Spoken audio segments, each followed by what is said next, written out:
সুপ্রিয় দর্শক, আসসালামু আলাইকুম। আপনাদের সবাইকে স্বাগত জানাচ্ছি এখনকার আলোচনায়।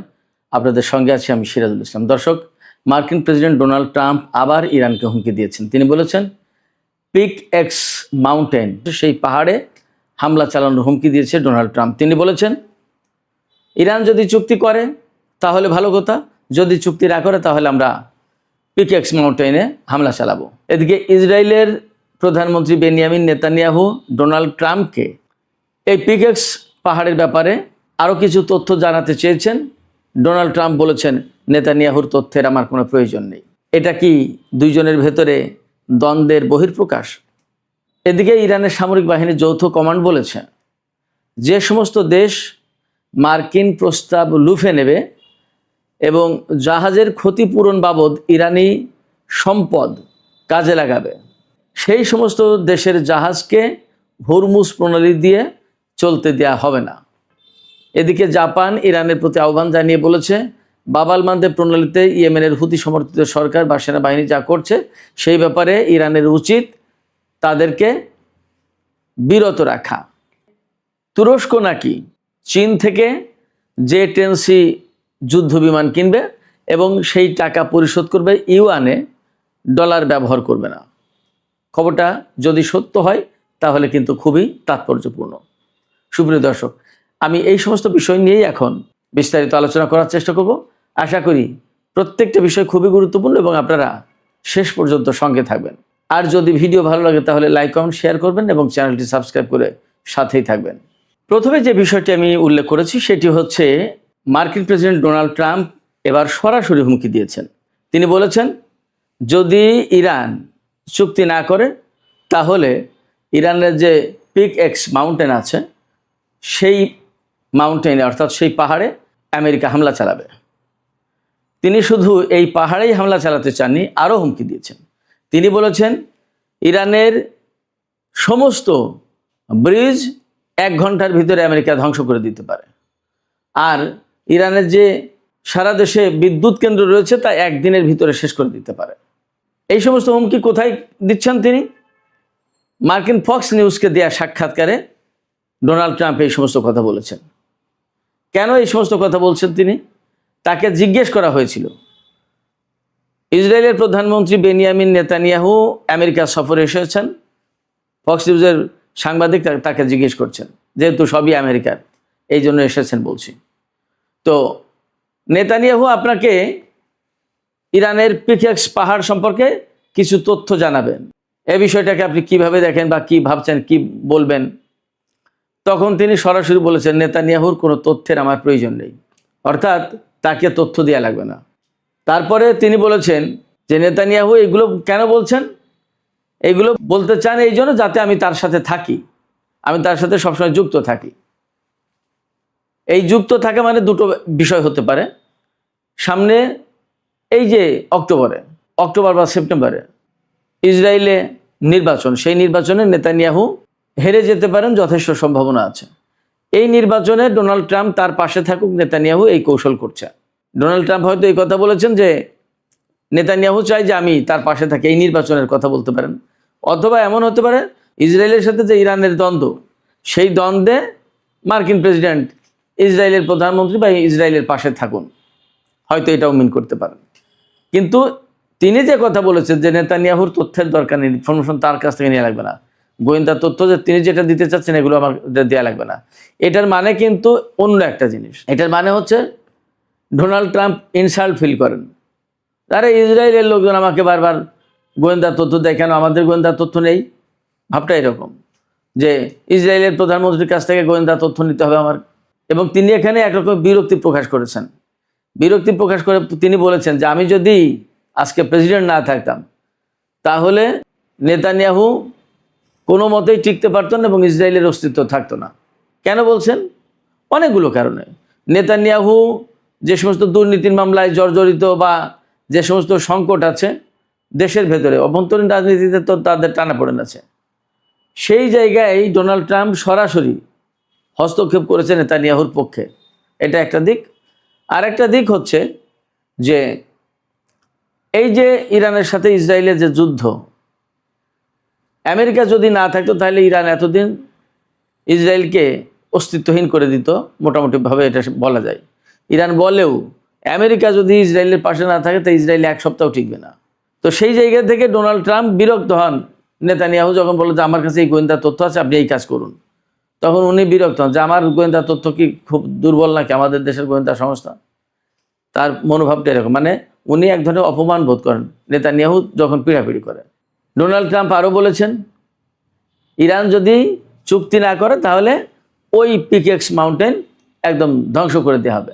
আমেরিকা বা ইসরায়েল বলছে যে ওই পিকেক্স পাহাড়ে ইরানের সমৃদ্ধ ইউরেনিয়াম রয়েছে এবং সেখানে ইরান গোপনে পরমাণু বোমা বানানোর চেষ্টা করছে। আমি একদিন পিকেক্স পাহাড় নিয়ে বলেছিলাম, এই পাহাড়ের 600 মিটার গভীরে ইরানের পরমাণু স্থাপনা আছে এমন তথ্য পাওয়া যায়। ইরান সম্ভবত এমন কথাও বলেছে যে এটা নিতান্তই তাদের বানানো খবর। সেই পিকেক্স পাহাড়ে ইরানের পরমাণু কর্মসূচি থাকুক বা না থাকুক, ডোনাল্ড ট্রাম্প একদম সুনির্দিষ্ট লক্ষ্যবস্তু ধরে নিয়েছে এবং সেই পাহাড়ে হামলার কথা বলেছে। প্রশ্ন হচ্ছে যে আমেরিকা হামলা চালালেই, যেমনটি বলছেন ডোনাল্ড ট্রাম্প, যে 1 ঘন্টার ভিতরে সমস্ত ব্রিজ ধ্বংস করে দিতে পারি, একদিনের ভিতরে সমস্ত বিদ্যুৎ কেন্দ্র ধ্বংস করে দিতে পারি, এতে ইরানকেও যদি ফ্রি হ্যান্ডে বলা হয় যে আমেরিকা সব কিছু ধ্বংস করে দিতে পারবে। কিন্তু আমেরিকা ইরানের উপর হামলা চালাতে গেলে ইরান তো একদম বসে থাকবে না, কিছুই যে প্রতিরক্ষা করতে পারবে না তা তো না। এবং দিন দিন আমরা তো দেখছি ইরানের পাওয়ার দিন দিন প্রকাশ পাচ্ছে। প্রথমে যা ছিল আস্তে আস্তে আস্তে আস্তে এখন অনেক কিছু বেড়ে গেছে। এবং শুধু তাই না, মধ্যপ্রাচ্যের পরিস্থিতি যা, তাতে তো মার্কিন ঘাঁটিগুলো অস্তিত্বহীন হয়ে পড়েছে। সেক্ষেত্রে ডোনাল্ড ট্রাম্প হুমকি দিলেই ইরান যে সেই হুমকিতে পড়ে যাচ্ছে, ইরান সে ব্যাপারে ভয় পাবে, ব্যাপারটা এমন না। বরং কি হবে, এখন আন্তর্জাতিক অঙ্গন থেকে কিন্তু ব্যাপক চেষ্টা চলছে ইরান এবং আমেরিকার মধ্যে নতুন করে কূটনৈতিক আলোচনা শুরু করে এবং ইসলামাবাদ যে সমঝোতা স্মারক সই হয়েছিল ওর ভিত্তিতে আবার আলোচনায় ফেরা এবং চূড়ান্ত চুক্তির ব্যবস্থা করা। কিন্তু ফ্যাক্ট হচ্ছে যে ইরান সম্ভবত এবার আর যাবে না এইভাবে, কারণ বিশ্বের কারোর মুখ নেই ইরানকে বলার এই কথা, হ্যাঁ আমরা গ্যারান্টি দিচ্ছি আমেরিকা চুক্তি মানবে এবং আলোচনা স্বাভাবিকভাবে এগিয়ে নেবে। বরং ইরান যে কথা বলছে যে আমরা পরিষ্কার দেখতে পাচ্ছি যখনই তেলের দাম বেড়ে যায় তখনই আমেরিকা আলোচনায় বসার কথা বলে, ডিপ্লোম্যাটিক প্রসেসের কথা বলে। এখন $100 উপরে তেলের দাম চলে যাওয়ার কারণে তারা আবার এই যুদ্ধবিরতি দিয়েছে এবং নিজেরাই কারোর সাথে কোনো কথা না বলে তারাই নিজেরাই চুপ, এবং তারা এখন আলোচনার কথা বলছে নানান কথা।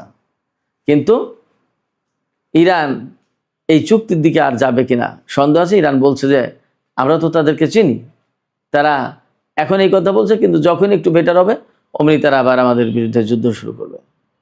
ইরান এটাও বলছে, অনেকে প্রশ্ন করছে যে কেন ইরান থেমে গেল, আমেরিকা থেমেছে বুঝলাম, কিন্তু ইরান কেন থামলো? ইরান বলছে যে আমরা কোনো আগ্রাসী দেশ না, এটা পরিষ্কার। এই মেসেজ আমরা বিশ্ববাসীর কাছে দিতে চাই। 1, 2 হচ্ছে আমেরিকা যখন যুদ্ধ শুরু করেছে তখন আমরা শুধু যুদ্ধ শুরু করেছি, আর যখন তারা থেমেছে আমরাও তখন থেমেছি। আমরা অহেতুক আগ বাড়িয়ে আরও বেশি যুদ্ধ করতে চাইছি না। এটা সারা বিশ্বের মানুষ পরিষ্কার দেখুক, বুঝুক, যাতে কেউ না বলতে পারে আমেরিকা থেমে গেলেও আমরা থামিনি, আমরা হামলা চালিয়ে গেছি, এই দোষ যাতে কেউ না দিতে পারে। আর আমেরিকা যদি নতুন করে যুদ্ধ শুরু করে ইরানও যুদ্ধ শুরু করবে, সে কথা কিন্তু একদম পরিষ্কার বলেছে। এদিকে মার্কিন প্রেসিডেন্ট ডোনাল্ড ট্রাম্প গত 2-3 দিন আগে একটা বক্তব্য দিয়েছেন, বিভিন্ন দেশের জাহাজ এই সমস্ত যে ক্ষতিগ্রস্ত হয়েছে হরমুজ প্রণালীতে ইরানের হামলায় বা মাইন বিস্ফোরণে, এই সমস্ত জাহাজ কোম্পানিকে ক্ষতিপূরণ দেওয়া হবে বিভিন্ন দেশে যে ইরানের সম্পদ আটকে আছে সেই সম্পদ থেকে।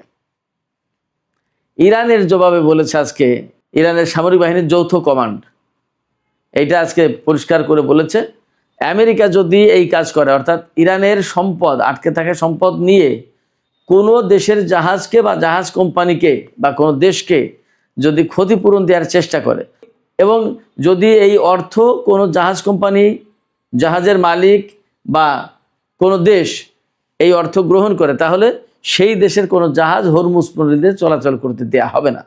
এখন আমেরিকার দেয়া অর্থ কোনো দেশ গ্রহণ করবে কি করবে না সেটা তাদের ব্যাপার। তবে ইরান যে শক্ত অবস্থানে গেছে এটা মোটামুটি বেশ পরিষ্কার। হরমুজ প্রণালী এবং তেলের দাম নিয়ে যখন কথা আসলোই, তখন আমি আপনাদেরকে তেলের বাজার সম্পর্কে একটু আপডেট দিই। আজকে আন্তর্জাতিক বাজারে এই কিছুক্ষণ আগের খবর ছিল যে ব্রেন্ট ক্রুড অয়েল দাম কমেছে, দাম কমে এখন $84.03 প্রতি ব্যারেল বিক্রি হচ্ছে। আর ওয়েস্ট টেক্সাস ইন্টারমিডিয়েট যেটা, সেটা বিক্রি হচ্ছে প্রতি ব্যারেল $81.20। তার মানে তেলের দাম বেশ কমেছে। এই তেলের দাম কিন্তু 4-5 দিন আগে $100 চলে গিয়েছিল। আপনারা সবাই জানেন, আমি আগেই বলেছি, নেতানিয়াহু অর্থাৎ ইসরায়েলের প্রধানমন্ত্রী নেতানিয়াহু আমেরিকা সফরে গেছে আজকে, অর্থাৎ এখানে আমাদের যখন মঙ্গলবার রাত, তখন আমেরিকায় মঙ্গলবার দিন সকাল 11টায় হোয়াইট হাউসে ডোনাল্ড ট্রাম্পের সাথে, আমেরিকান টাইম বলছি, নেতানিয়াহু বৈঠকে বসবেন। মজার ব্যাপার হচ্ছে ওই বৈঠকে ভাইস প্রেসিডেন্ট জেডি ভ্যান্স উপস্থিত থাকবেন। আমার কাছে যেটা মনে হচ্ছে, জেডি ভ্যান্স উপস্থিত থাকার মূল কারণ হচ্ছে সেখানে যাতে নেতানিয়াহু প্রেসিডেন্ট ডোনাল্ড ট্রাম্পকে বিভ্রান্ত করতে না পারেন যুদ্ধ শুরু করার ব্যাপারে, এই জন্য জেডি ভ্যান্স সেখানে উপস্থিত থাকবেন। কারণ গত শুক্রবার হোয়াইট হাউসে যে বৈঠকে বসেছিলেন ডোনাল্ড ট্রাম্প, জেডি ভ্যান্স, মার্কিন সামরিক বাহিনীর চিফস অফ স্টাফের চেয়ারম্যান জেনারেল ড্যান কেইন, যুদ্ধমন্ত্রী পিট হেগসেথ, সম্ভবত পররাষ্ট্রমন্ত্রী মার্কো রুবিও ছিল, বা আরও গুরুত্বপূর্ণ ব্যক্তি। সেখানে ডোনাল্ড ট্রাম্প, পিট হেগসেথ তারা কিন্তু যুদ্ধের পক্ষে কথা বলছিল, ইরানের বিরুদ্ধে বড় যুদ্ধ শুরু করতো এটা বলছিল। সেখানে উদ্বেগ প্রকাশ করেছিল এবং বিরোধিতা করেছিল জেডি ভ্যান্স এবং Dan Kane, general Dan Kane. তারা বলেছিল যে এই মুহূর্তে আমাদের হাতে যে সমস্ত অস্ত্রপাতি যে পরিমাণ আছে, এই অবস্থায় ইরানের সাথে যুদ্ধ করলে বিপজ্জনক পরিস্থিতি তৈরি হবে। এরপরে কিন্তু ডোনাল্ড ট্রাম্প যুদ্ধে যাননি, এখন পর্যন্ত আর যুদ্ধ নেই, বরং 3 দিন যুদ্ধ বন্ধ। এই অবস্থায় নেতানিয়াহু এই সফরে যে গেছেন, ব্যাপকভাবে ধারণা করা হচ্ছে তিনি ডোনাল্ড ট্রাম্পকে ইরান সম্পর্কে নানা রকমের কথা বলে আবার উস্কানি দিয়ে যুদ্ধে নামিয়ে দিতে পারেন, যুদ্ধে জড়িয়ে দিতে পারেন, আবার যুদ্ধ শুরু করতে পারেন। এই জায়গায় এটা যাতে ডোনাল্ড ট্রাম্পকে ভুল বোঝাতে না পারে, নেতানিয়াহু যাতে এইভাবে উস্কানি দিতে না পারে, সেই জন্য জেডি ভ্যান্স এই বৈঠকে উপস্থিত থাকবে, এমনটাই মোটামুটি ধারণা করা যায়। সুপ্রিয় দর্শক, মধ্যপ্রাচ্যের ক্রাইসিস, তেলের ক্রাইসিস, হরমুজ প্রণালী, বাব আল মানদেব প্রণালীর যে ক্রাইসিস, এই প্রেক্ষাপটে জাপানের পররাষ্ট্রমন্ত্রীর সাথে ইরানের পররাষ্ট্রমন্ত্রীর ফোন আলাপ হয়েছে। সেই ফোন আলাপে জাপানের পররাষ্ট্রমন্ত্রী ইরানের পররাষ্ট্রমন্ত্রীকে বলেছেন যে বাব আল মানদেব প্রণালীতে যে সংকটটা তৈরি করলো হুতি গেরিলারা বা হুতি সমর্থিত সামরিক বাহিনী ইয়েমেনের, তাদেরকে আপনারা একটু বুঝায় যাতে সৌদি আরবের সাথে এই ধরনের সংঘাতে না জড়ায় এবং বাব আল মানদেব প্রণালী যাতে খুলে দেয়, তাদেরকে বুঝিয়ে একটু বিরত রাখার চেষ্টা করতে বলেছেন। বাট ইরান এখানে খুব একটা তো পজিটিভ রোল প্লে করবে বলে মনে হয় না, অর্থাৎ বাব আল মানদেব প্রণালী খুলে দেওয়ার ব্যাপারে ইরান কিছু বলবে এমনটা মনে হয় না। কারণ হরমুজ প্রণালী আর বাব আল মানদেব প্রণালী যখন আটকে দেওয়া হয়েছে, তখন সারা বিশ্বে খবর হয়ে গেছে এবং মার্কিন প্রেসিডেন্ট ডোনাল্ড ট্রাম্প কিন্তু যুদ্ধ বন্ধ করতে বাধ্য হয়েছে। এই বাব আল মানদেব প্রণালী দিয়ে ইয়েমেনের সাথে যে সৌদি আরবের সংকট আছে, এই সংকটগুলো পরিষ্কার পরিচ্ছন্ন হবে এবং এগুলোর হয়তো একটা অবসান হবে। জাপানের পররাষ্ট্রমন্ত্রী আজকে যখন হুতিরা বাব আল মানদেব প্রণালী আটকে দিয়েছে, তখন তাদেরকে নিয়ন্ত্রণের কথা বলছে ইরানকে। কিন্তু সৌদি আরব যখন, ইয়েমেন একটা দরিদ্র দেশ, গরিব, সেই দেশের উপর আকাশপথে, সমুদ্রপথে, স্থলপথে অবরোধ দিয়ে রেখেছে এবং সেটা 11-12 বছর ধরে, জাপান তখন কেন কিছু বলে না? খুবই আশ্চর্যজনক। অথচ জাপানের মতো অর্থনৈতিক শক্তি, তারা যদি সৌদি আরবকে কিছু বলে, আমেরিকাকে কিছু বলে, তাহলে কিন্তু তার প্রভাব অন্যরকম পড়ে। সুপ্রিয় দর্শক, সবশেষ যে বিষয়টি নিয়ে আলোচনা করতে চাই সেটি হচ্ছে যে তুরস্কের প্রেসিডেন্ট রজব তাইয়িপ এরদোগান নাকি বলেছেন যে তিনি চীন থেকে জে-10C যুদ্ধ বিমান কিনবেন এবং এই যুদ্ধ বিমানের যে দাম হবে সেই দাম পরিশোধ করবেন তিনি ইউয়ানে, ডলার ব্যবহার করবেন না। এই খবর এসেছে সামাজিক যোগাযোগ মাধ্যমে।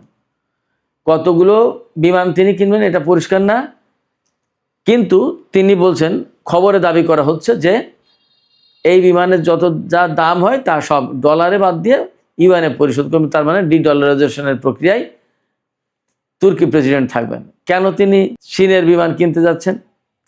আমি যা মনে করি, আমেরিকা যে F-35 দিতে চেয়েছিল আবার দিতে চাইল না, অথচ তুরস্কের কাছ থেকে আমেরিকা টাকা নিয়েছে, তাদের সাথে চুক্তি আছে। সম্ভবত আমেরিকাকে আরেকবার চাপে ফেলুন, একবার চাপে ফেলেছে রাশিয়ার কাছ থেকে S-400 কিনে, এইবার চাপে ফেলবে জে-10C কিনে। তুরস্ক আসলে কোন খেলা খেলছে, এরদোগান কোন খেলা খেলছে, এখনই বোঝা মুশকিল। ব্যাপারটা যদি এরকম হয় তাহলে মোটামুটি ধরে নিতে হবে যে তুরস্ক আমেরিকাকে আবার একটা পাল্টা কিছু করার চেষ্টা করলো। বাট দেখা যাক কোথায় গিয়ে এর শেষ হয়। সুপ্রিয় দর্শক, এখনকার আলোচনা এখানে শেষ করতে চাইছি। আলোচনা শেষের আগে আমি আপনাদের কাছে জানতে চাই, আপনাদের মতামত কি সেটা বুঝতে চাই। ডোনাল্ড ট্রাম্প যে বললেন নেতানিয়াহুর কোনো ইনফরমেশনের দরকার তার নেই, এর ভেতর দিয়ে কিন্তু একটা ক্ষোভ, নেতানিয়াহুর উপর একটা ক্ষোভ প্রকাশ পাচ্ছে। আপনারা কি তাই মনে করেন নাকি এটা একটা কৌশল? আবার হোয়াইট হাউসে ট্রাম্পের সাথে নেতানিয়াহুর যে বৈঠক হবে সেই বৈঠকে জেডি ভ্যান্স উপস্থিত থাকবেন। এর কারণ কি? নেতানিয়াহু যাতে ট্রাম্পকে ভুল বোঝাতে না পারেন এই জন্য, নাকি বৈঠকে আলোচনা আরও সুন্দরভাবে এগিয়ে যেতে যায়, ডোনাল্ড ট্রাম্প এবং নেতানিয়াহুর মধ্যকার যাতে দ্বন্দ্ব নিরসন হয় সেই চেষ্টা করবেন জেডি ভ্যান্স? আপনাদের কি মনে হয়? আপনাদের মতামত কমেন্টে জানাতে পারেন। আর ভিডিও ভালো লাগলে লাইক কমেন্ট শেয়ার করবেন এবং চ্যানেলটি সাবস্ক্রাইব করে সাথেই থাকবেন। দর্শক, আপনাদের সবাইকে অনেক অনেক ধন্যবাদ। আল্লাহ হাফেজ।